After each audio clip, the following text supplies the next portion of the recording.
The Baltimore Ravens kicked off week 2 of training camp on Monday, and there are plenty of storylines from Isaiah Likely to Rashod Bateman. We talk about that and so much more coming up next here on this episode of Locked On Ravens.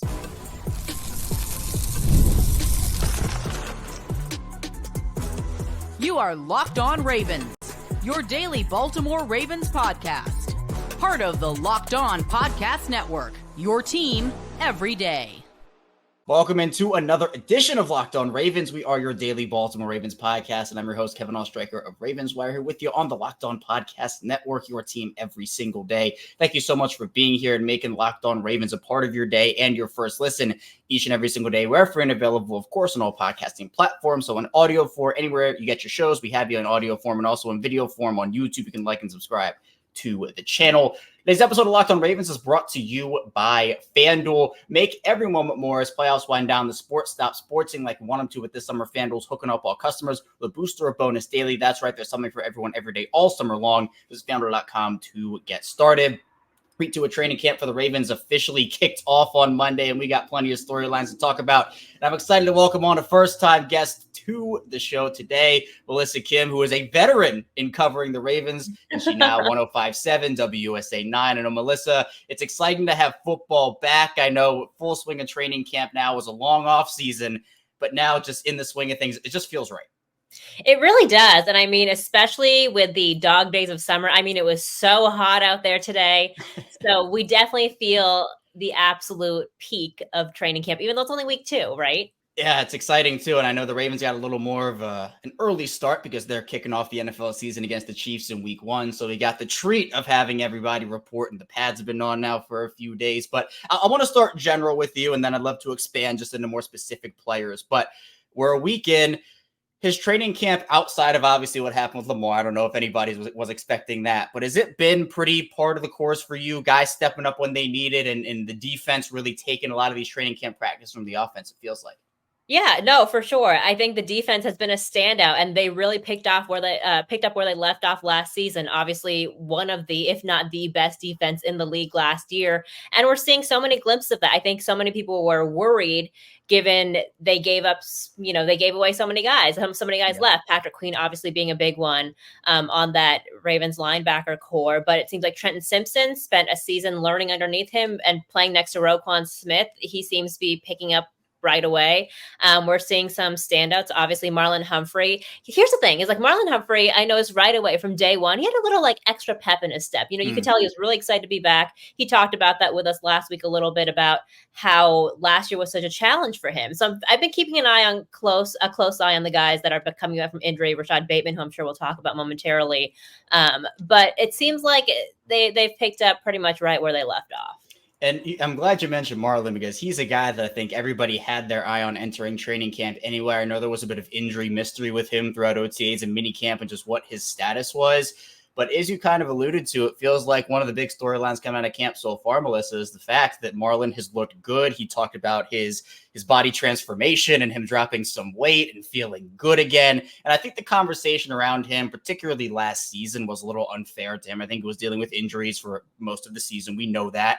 And that can take a toll, especially on a position, defensive back, cornerback, which is so hard to play healthy. And when you're hamstrung by that, it can be tough. But to you, Marlon obviously has generated a ton of turnovers so far. He's picked off Lamar Jackson, and Lamar has a lot of guys' numbers, but it feels like Marlon's the one he's trying to figure out right now. Absolutely. And, you mentioned the struggles, right? And I want to obviously address, there's a physical aspect that comes to this, but also a mental and emotional aspect. A lot of guys on this team have been pretty open and talking to me about that. Nick Boyle, if you remember a couple of years ago, that poor guy, he battled so many injuries year after year. And Marlon talked a little bit about, if you haven't heard him talk about it, you can totally find it somewhere on the internet. Last week in particular, he talked about the mental reps that he had to take last year too. And when he couldn't play, he's someone that was fortunate to not have a lot of injuries in his pro career and even his college career. Fun fact, I've actually covered, this is going to show my age a little bit. I've covered Marlon Humphrey since he was in high school when I was working in Alabama. So I've watched this guy play for a very long time. And so, he's always going to be like the energy guy, the hype guy out there, no matter in every level of the game that he's played. So to see him go through the things that he did last year, I think it must have been so hard for him, for someone who hasn't battled that kind of adversity before. But he did talk about obviously the mental aspect. He got mentally stronger, I think, this offseason. So I'm looking forward to some really big things for Marlon Humphrey this year. And, Lamar talked about it today too, in terms of Marlon really getting those picks this training camp. It's only been like a week, right? Yeah. So I think there are a lot of good things to look forward to for Marlon Humphrey. Yeah, and I think it's great too, because I know everybody uses the phrase iron sharpens iron. It's like, oh, that's so cheesy. Why do you say that? But I think it's true for this team, especially when Lamar is back in the fold and he's quarterbacking here. Is if a defense is going up against Lamar in practice, it prepares them plenty for the rigors of the season going up against other guys, and vice versa, going up against that vaunted Ravens defense. And speaking of the offense, Melissa, I think the other big storyline coming out of camp has been, especially yesterday, Isaiah Likely, in terms of what he was able to do and what he's been able to do over the course of the last week or so. But it feels like on Monday, it was just Likely's over here, he's catching this ball. Likely's over there, he's catching that ball. He's getting open over here. I mean, what have you seen from him, particularly yesterday? I mean, Isaiah I don't think he's dropped anything. I can't think of a time where he's dropped any ball that came towards him so far in this camp. And look, he's got another year of experience under his belt. He got a lot of really great experience last year, obviously, when Mark Andrews was hurt. So I think that, we talked to him a little bit.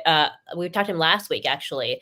And you can tell there's that little level of comfortability too, right? He obviously has that chemistry with Lamar figured out now too. And I mean, I think that is the big thing. And the tight ends coach talked about that too. The chemistry that you see between Isaiah Likely and Lamar Jackson, that part is so important, because we all know that his favorite target is Mark Andrews. I mean, that goes, every team knows that by this point. But to be able to build these little other connections with the other guys, Isaiah Likely, with Zay Flowers, with Rashod Bateman, I think that's going to be so important for this offense, because you just look at the array of weapons they have, right? And we were watching practice today, just individual warm-ups, and how hard some of these guys run, even when they're just doing like basic drills.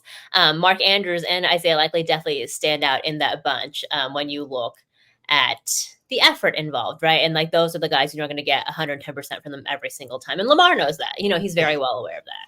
Right. And I think, you mentioned Lamar there. There was the whole illness situation with him, but back at practice now and putting that behind him. Obviously, he talked to you guys today on Monday here as we record this. And, he said he felt wonderful and it's all good. But obviously, when he returned last week, Melissa, it seemed like he wasn't 100%. He had to take that extra time off. But now that he is back in the fold, what have you seen from him over these first couple of days? I mean, listen, when Lamar Jackson's on the field, it's a different experience for everybody involved, the players, the fans, the coaches, everybody, even us, the media, watching him, right? Because he has that special like whatever he has, right? The Lamar Jackson sparkle, we'll call it, And I mean, you see a difference in like the offense. You see a difference in just everything, because that's how special a player he is. I mean, if you ask him that though, he's like very humble when it comes to stuff like that. We talked about that today. And, there are some GOAT comparisons, obviously, because John Harbaugh talked about him last week and saying he's the GOAT. He's the best. You talk about how special of a player that he is, but Lamar's like, no, Tom Brady's the GOAT. Like I'm trying to live up to those expectations. And obviously he has an MVP. He's an all-pro guy, but he said that Super Bowl, that's been the one thing that's been looming over his head. And he's like, that's my goal since day one. So we all sit here and we're like in awe of Lamar a little bit, and what he's done and what he's capable of. But for him, it's that's how you go back to going back to the iron sharpens iron thing, but also that's how the great players play, right? Or that's their mindset. Like, what I've done so far isn't enough. There's still more to accomplish, still more to be done. So we've actually heard Super Bowl mentioned quite a bit from a lot of the guys in training camp, which, is fine and all that. But it just kind of tells you where their minds are at right now. They will say that, last year they're forgetting about it, all that. Mm-hmm. But I mean, it's human nature, right? To have that in the back of your mind, especially as this week 1 game against the Chiefs looms. Yeah. I was just about to ask you read my mind, because I was going to ask, mention the pep in the step for some of these guys and the effort that some are showing. And we have heard that. I've kind of noticed it in the answers, the Super Bowl word being mentioned a lot. Do you sense that extra motivation? Because this even goes back, Melissa, during OTAs, during minicamp, and that availability as well. A lot of the guys were asked about that, and each of them had a different answer, but it was similar in terms of, yeah, we got to move on, but that does add an extra element for the team. Again, it's human nature. I mean, we're all thinking about it, right? Like everybody in fans, media, Governor Wes Moore is talking about, last year's game against the Chiefs. So I think it's just human nature for us to remember that, especially because it's being set up as the first game of the season against a team that they lost to for a trip to the Super Bowl. So yeah, I mean, whether they say it or they don't say it, they're all thinking about it. You know what I mean? I just think it's hard not to. Like, mental strength obviously is going to be a big part of this. Yeah, I think absolutely. I mean, and each guy too, like individually, like obviously, like that's the big picture, but individually too, a lot of guys on this team feel like they have something to prove too for themselves. You know what I mean? In terms of, I can play better than I did last year. Guys that got contract extensions. I went to Arthur Millette's camp over the summer, and I talked to him a little. It was a little bit after he'd gotten his extension, and he told me, he said, I want to prove to them that their risk was worth it. You know what I mean? Was worth it. That this wasn't a mistake for them to extend me. So his goal was to make sure that he proved that on the field to the people that gave him another deal. And I don't think that that's an anomaly, in terms for a lot of these guys too. Derrick Henry, he wants to prove that he can play, in this kind of environment, this kind of team, on an offense as dynamic as the one with Lamar Jackson. So I think there's a lot to prove for sure. Yeah, and I think for this team in particular, everybody kind of thought it was their year last year. The roster lined up well, the coaching staff lined up well, but every year is a new year, and hopefully for the Ravens, they can capitalize on it. Coming up, though, in the second part of the show, we'll talk about Rashod Bateman leaving practice early, the latest on him, plus more training camp updates coming up next year on Locked On Ravens. First, the show is brought to you by FanDuel. I love sports. I love them so much. I never want them to stop, but as the playoffs wind down, we get fewer games and the sports aren't sportsing like I want them to. But FanDuel lets me keep the sports going whenever I want. All I have to do is open the app and dream up bets anytime I'm in the mood. And this summer, FanDuel's hooking up all customers with a booster or bonus daily. That's right. There's something for everyone every day, all summer long. And so if you're into the MLB and baseball for the Orioles and Gunnar Henderson, Gunnar is in the MVP conversation right now. You want to find those odds, head over to FanDuel. Or for the Ravens, they open up against the Chiefs in week 1. They open up as 2.5-point underdogs for that game. So if you want that line, FanDuel has you covered. Head over to FanDuel.com and start making the most out of your summer. FanDuel, official sports betting partner of Major League Baseball. We are back, our second segment of Locked On Ravens. Kevin Oestreicher and Melissa Kim still talking with you here on this Tuesday edition of the show. Melissa, I know everybody going into training camp was all about Rashod Bateman. What is Rashod Bateman going to bring to the table? Can he establish chemistry with Lamar? Can he stay on the field? Well, on Monday, we did see and hear Rashod Bateman leaves about, an hour or so into practice, and John Harbaugh talked about it after the fact. He didn't expect it to be anything serious, mentioned some soreness there. But for you, Melissa, do you have any particular updates on that? And also just in general, how has Bateman looked so far outside of today? Well, he jogged off the field by himself, so I'm going to take that as a good sign, and like there were a lot of elements that we were dealing with yesterday, the heat and all that too, which is not an excuse, obviously, but definitely not helpful in that sense. But I think he should be okay. I think Coach Harbaugh is right about that. Rashod Bateman, though, I've been rooting for this guy since he came to this team because I actually saw a little bit of what he did in college as well, because I was covering the Big Ten at the time. And so, I mean, he was phenomenal, so flashy, dynamic at Minnesota. He was outstanding. And so I think here's the battle, right? It's kind of the same thing that we talked about in the last segment with Marlon Humphrey. A guy that hasn't really battled a whole lot of injury before, but comes here and, is battling a little bit of injury like year after year. And last year he told me, he's like, I haven't really been through like a full training camp, so he's like, this, I feel like, this is kind of going to be something that I'm working through. I'm still kind of learning everything. And obviously with a new offensive coordinator last year, but this year he's right off the bat when he talked to us in the first week, he's like, guys, the foot is okay. Like literally, I am fine. I am okay. So we know that he's very healthy. And I've seen a couple of things that he's done in the offseason as well. He's been grinding and working really hard. So yeah, I think that this is year 3 for Bateman. And so I think that this is the year, right, that he needs to make a difference, that he needs to really be like, hey, like I am a part of this offense. And I asked him actually, are you more comfortable? How do you feel being with the same guys? Because obviously the second year with offensive coordinator Todd Monken. It is second year with Nelson Aguilar and Zay Flowers, this kind of core group. And he said, this is the most comfortable I've ever felt here playing on this team, which is great to hear. Obviously, we have some changes in the wide receiver room. No, we don't have OBJ anymore, which was so sad, by the way. Yesterday, I saw like 3 people wearing OBJ jerseys, and I was like, oh, like number 3 and not OBJ anymore. I think there's a lot of getting used to in this year's roster, because you think about the last 3 years the roster was kind of, there's a lot of overlap, right? Yeah. And this year, though, this is kind of like, oh wait, number 6 is not Patrick Queen. Like, now, like there's definitely that's a big one to get used to for sure. Like number 70 is not Kevin Zeitler. Morgan Moses, a lot of these core guys on this team are gone. So it's definitely turning the page a little bit maybe for this team, and still keeping some of the old things that they had. But yeah, back to Rashod Bateman though. I kind of went off on a tangent there. He's going to be fine. I think that we should see him back later this week for sure.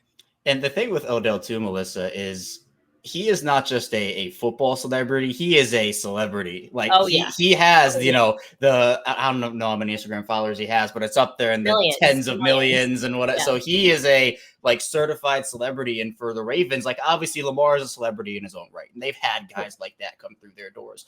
But Odell brought all that with him. And I know there were question marks about the fit, but it worked out well. I mean, he was a leader off the field in the locker room. Obviously, on the field, people always compare, they paid him $15 million and, this, that, and the other. But again, the offense isn't necessarily, at least it wasn't last year in that first year of Todd Monken's offense, every receiver's getting 10 targets a game. That's just not how their offense ends up working. And speaking of, I do expect it to be a little more balanced this season, but you bring in Derrick Henry. So of course you're still going to run the ball a lot here, as that's the Ravens MO. And I know for you, Melissa, first of all, I want to ask you, is Derrick Henry, does he live up to the billing of being the most massive human on earth? I know the pads are on now, but is he as advertised? When you see him next to small children that he's giving autographs to, yes, he is by far the large human being. I actually also covered him in college as well at Alabama for a little bit. And it was so funny because this kind of gives you an idea of the program that they run over there. But I don't know if you remember, there was a running back by the name of Bo Scarborough. I think he got a couple of looks his sophomore year, and he was massive. And he was the guy that was more massive than Derrick Henry. So looking at this now, I'm like, oh, okay, you still are a big guy. Okay, got it. No, he absolutely isn't. To talk a little bit about the offense being balanced this year, I think that, yes, I think a lot of people are like, oh my God, we're going to run the ball all the time. Because this is a franchise that is based on the power run. They've really run with, that's the identity of this offense in this franchise. But I do think that still Lamar's going to still throw the ball. You know what I mean? I think that he's got a lot of awesome targets, obviously, guys that have been working together for a long time to throw to. So I don't think that they're just going to run the ball with Derrick Henry all the time, which would make, it could make some sense, obviously, looking at it from a blind eye. But I know Lamar, he has talked about this for the last every single offseason since I've been here, since 2021. And he has always talked about how much he's worked on throwing the ball, And so I think for him, he truly wants to be that very true, dynamic, dual threat quarterback. So I don't think that we're going to always see, he's going to do Lamar things, obviously, right? He's Lamar Jackson, known for running the ball. So I think we're going to see some of that, but I think that they're truly going to try to work on balancing that a little bit more this season. Yeah. And just about that in particular with him, I remember, I can't remember exactly what year it was, but I remember him being asked about whether he liked throwing or running more. And his answer obviously was throwing, because he's a quarterback and that's obviously the position he plays and the position he enjoys. But to me, Melissa, it feels like Lamar, his rushing ability is used against him as a negative, it feels like, where for me, I'm just I don't care how you pick is so crazy, it's crazy. Who else can run the ball like he does? Who else can, I think when you give him the power to do what he wants to do, right? Obviously he's going to try, but when you do get the ball in his hands, and he's a video game. He's the Madden game. You know what I mean? That's basically it. He is so dynamic in what he does. And I don't think there are really very many other quarterbacks that can do what he does in the style that he does, Yeah. So I think that's what makes him so fun. That's why he's a 2-time MVP, Yeah, he is unique. And again, last I checked, Melissa, you get the same amount of points for throwing a touchdown and running a touchdown in. There's you don't get -2 for Lamar running it in as opposed to throwing it. So he does everything, and that's why he's so good, because he's able to throw defenses off kilter. And to me, he's one of the best, and he's so unique in what he does. Now, in terms of other players that have maybe stood out to you so far, Melissa, is there anybody either on offense or on defense you think has either improved their stock pretty drastically or who has really stood out to you in general?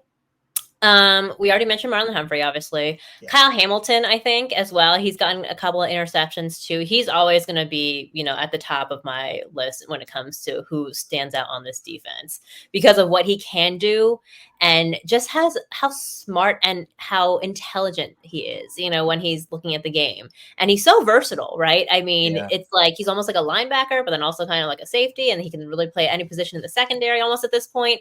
So the talent level of him, this kid is just so insane. And you talk to him about like, oh, well, you are like on this list, like, in preseason, you've done this, and you got this accolade and this accolade. And he's kind of like, yeah, I mean, like, it's kind of expected though, right? Like it's kind of the norm. And he's like, my parents, they've always expected a lot out of me. And so when they're like, oh, you got this, like, okay, cool. Well, you should be getting that. You know what I mean? Right. So it's not a little bit of tough love there, but so he is someone that has always stood out to me. In terms of the rookies, I want to say, or some of the other guys, Kadir Ismail, he's looked pretty good to me as well. Obviously, there's some natural genetic talent there as well. His dad was a wide receiver on the Ravens, and so it's been kind of neat to like watch them interact with each other too, because you see them talking like after practices, and I'm like kind of want to like eavesdrop, but don't want to be rude, obviously. But it's been cool to see him. Really I think he stood out to me quite a bit too. He's definitely a tough guy. I think, especially when you talk to guys who have parents who have been on this team, Keaton Mitchell, another one, they definitely feel like they want to, have their own identity on this team and really make a name for themselves and not have to rest on the laurels of their dads. And so I think you can definitely see that a little bit, in his son and in Kadir and Malik Cunningham as well. So I'm like looking at my list of guys' names that I wrote down, in practice. But Malik Cunningham too. I think for someone who transitioned in a position in the NFL, that's tough. When you've been playing a position, you're pretty much your entire college career. But like Malik Cunningham has stood out to me too. And Todd Monken said last week that he's like, there's like no drop off from him going from quarterback to wide receiver, which obviously he's had camp and an off season to work on it as well. But he's another guy that's stood out to me too. So the big battle I think we're all kind of keeping an eye on right now that Coach Harbaugh is really not giving away any secrets about, though, is the offensive line. That's a big one where they lost a lot. They lost 3 guys on the O-line this offseason. John Simpson, Morgan Moses, and Kevin Zeitler all on other teams now. And so Ronnie Stanley and Tyler Linderbaum, they're the constants. And so there's a lot of different combinations happening for sure. And so the coaches are definitely keeping us guessing. But I do really like Daniel Fa'alele, though, in that starting rotation now. He's had a couple years to grow as well. And just his like massive size, I think that is obviously going to be a plus no matter what. And I know he got a couple of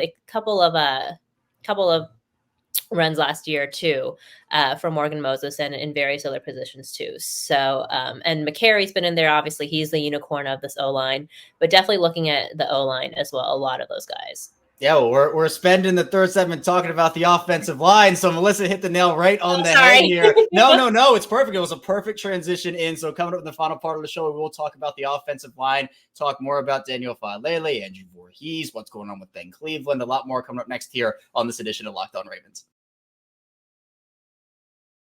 First, this show is brought to you by Gametime. And for me, I love going to MLB games. I grew up on baseball, and I have a ton of great memories from going to Camden Yards. And always try to make my way down for a couple of games per year still. Gametime is an authorized ticket marketplace in Major League Baseball. It makes getting tickets faster and easier. Prices on the Gametime app actually go down the closer it gets the first pitch. With killer last-minute deals, all in prices, views from receipt, and the lowest price guarantee. Gametime basically guys working on buying MLB tickets. And on the Gametime app, the Orioles are in the home stretch here. You can find tickets for that over on Gametime, or for the Ravens. They're going to kick off their season soon. Gametime has it covered there as well. And the Gametime app has a bunch of great features. My favorite being last-minute deals. You can save the tickets, but off buying last-minute tickets for sports, concerts, comedy, theater, and so much more. Plus, the app is really easy to use, easy to navigate around, and other features include flash deals, zone deals, all-in pricing, seat views, lowest price guarantee, Gametime ticket coverage, and so much more. Take the guesswork of buying MLB tickets with Gametime. Down the gates and not create an account. Use code LOCKEDONNFL for $20 off first purchase. Terms apply again. Create an account. Redeem code LOCKEDONNFL. Spell LOCKEDONNFL for $20 off. Download Gametime for the last minute tickets. Lowest price guaranteed. We are back rounding out this Tuesday edition of Locked On Ravens with Melissa Kim. I am Kevin Ostreicher.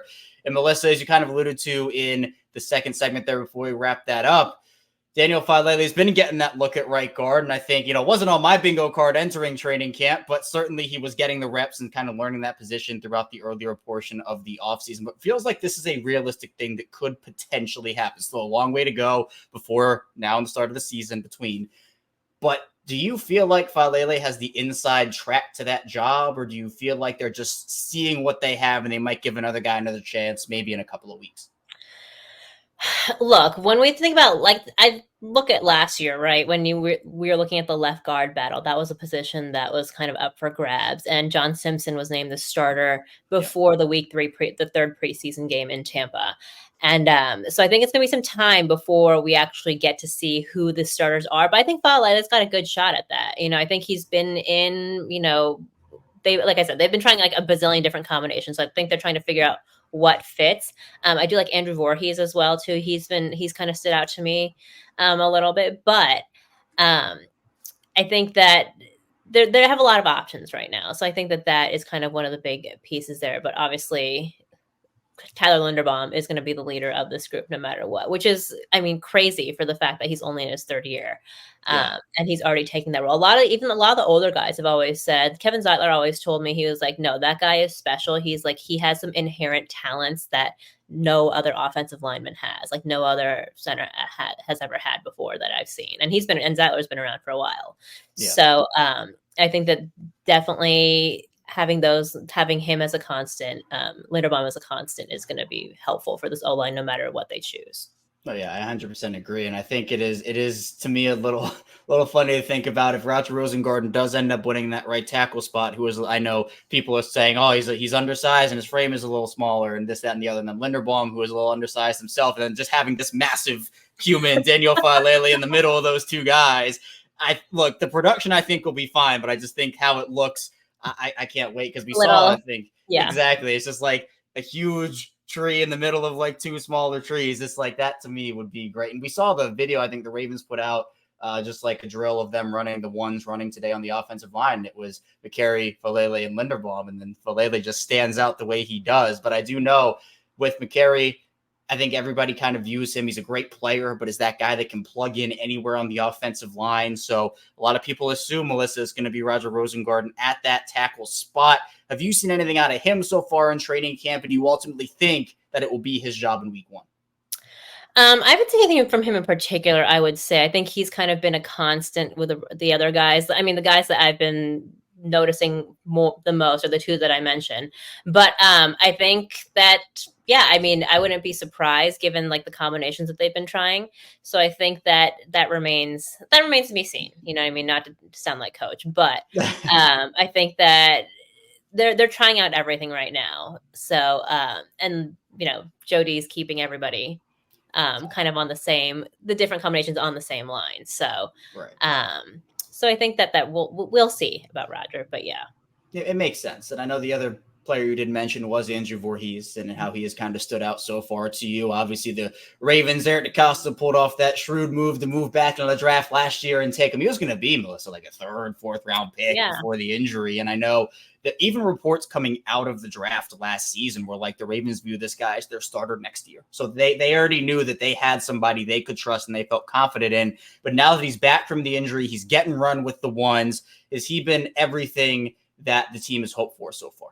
Yeah, I think having that, unfortunately, an injury, but having that season to feel like, to watch a little bit too, like kind of like watch what everyone else is doing to learn from that aspect. I think that's really important. You see some guys that have had to have that experience, unfortunately, and you do see some standouts in that sense. Oh, Malik Ham, he was the other one too that kind of was in the back of my mind that spent last year too. He was an undrafted rookie last year, and then unfortunately had an injury. But you see him standing out in camp this year too. So I think, again, nobody wants to see injuries happen, especially on this team.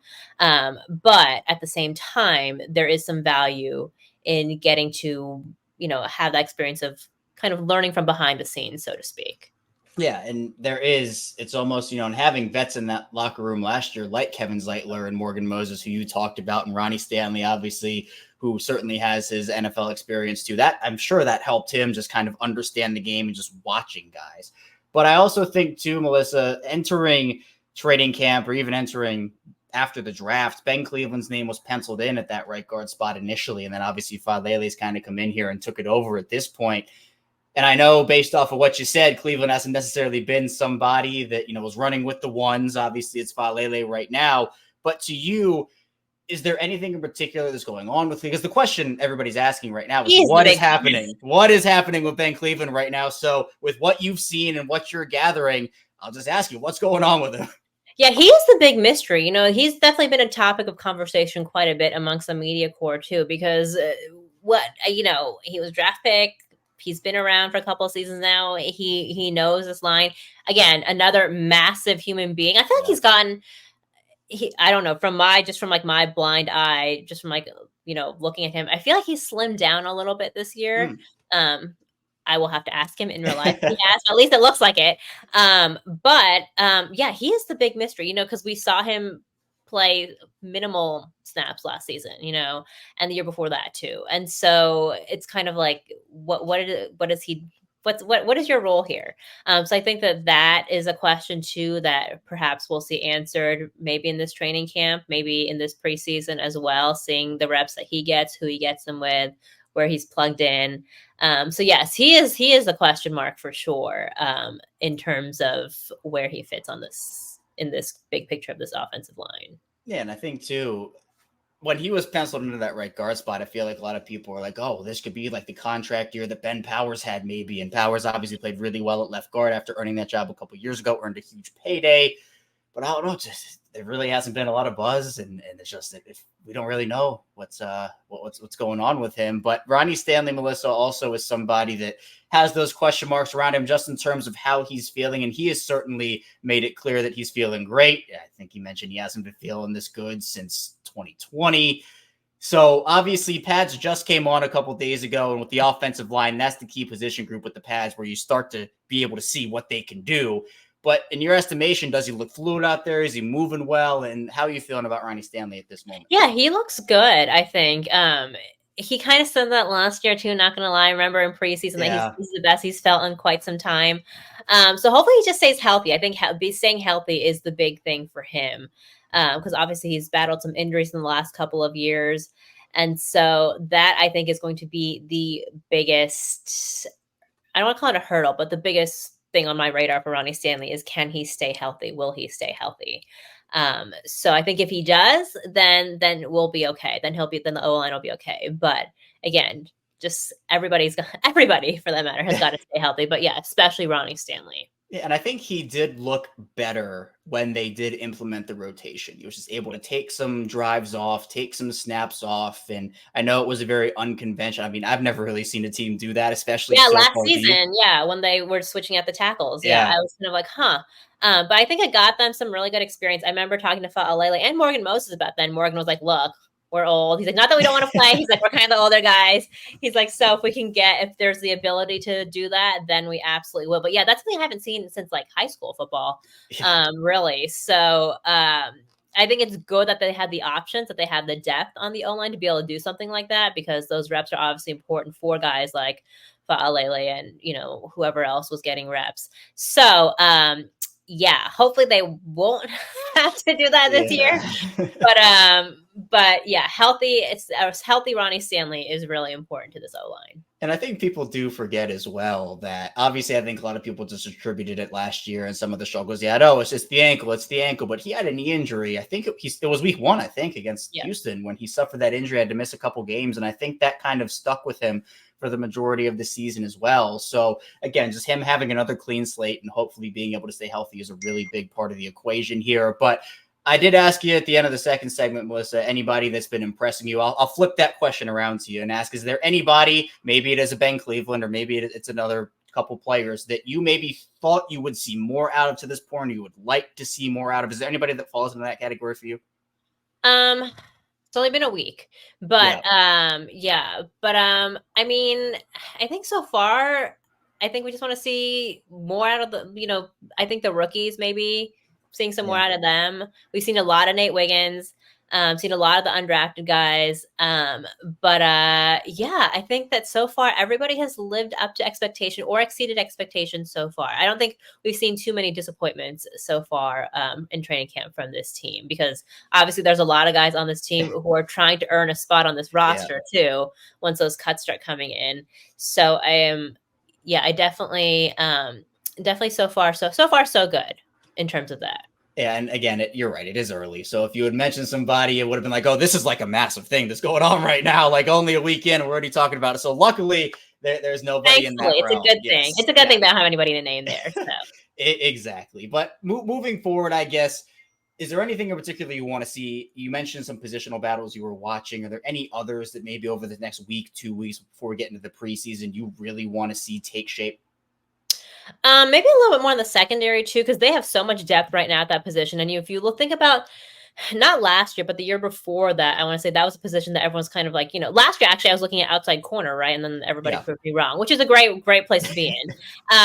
But just kind of want to see like where they're fitting people in, because we have Ardarius Washington coming back too, by the way, from injury as well. So I just want to see where everybody kind of fits in the pieces of the puzzle. They brought Daryl Worley back too as well this past weekend too. And there's lots of good combinations to work with. Marcus Williams too. I mean, last year he was basically like making great plays, by the way, insane plays with one arm. So I want to see what a healthy, good, like a healthy roster looks like for this team, because I mean, that's the biggest battle, right? When everyone stays healthy on this team, I think that you are going to see some really phenomenal things. I mean, I think the defense proved that to us last year, and they weren't even all the way healthy a lot of the time, So I think lots of fun things to look forward to for this team for sure. Yeah, I think so too. And you mentioned Rashod Bateman and him not really having to deal with a bunch of injuries before coming to Baltimore. Well, with Marcus Williams, I mean, I think in his 5 years in New Orleans, he missed 5 or 6 total games. And obviously these first 2 years in Baltimore, when he's been on the field and healthy, it's been exceptional. But the problem is he hasn't been on the field healthy for a lot of the time. So hopefully another clean slate will do wonders for Marcus Williams. But Melissa, I appreciate your time. Thank you so much for hopping on. Please tell people where they can find you and what you're working on. Thanks. This is fun. Actually, I had a really good time doing this, talking a little football. We're on Twitter and Instagram, Melissa Y. Kim. And if you're in Baltimore, you can listen to The Fan Friday nights and post game. And if you're in DC, on WSA 9. There you go. The links to Melissa's work, social media in the description down below. Be sure to check her out. Follow her. She does great work covering this team. Melissa, really appreciate your time. Thank you for joining me today. And thank you to everybody listening and watching for tuning into the show today. We'll be back here tomorrow, of course, with more Ravens content. Be sure to like and subscribe. I'll see you right back here tomorrow on Locked On Ravens.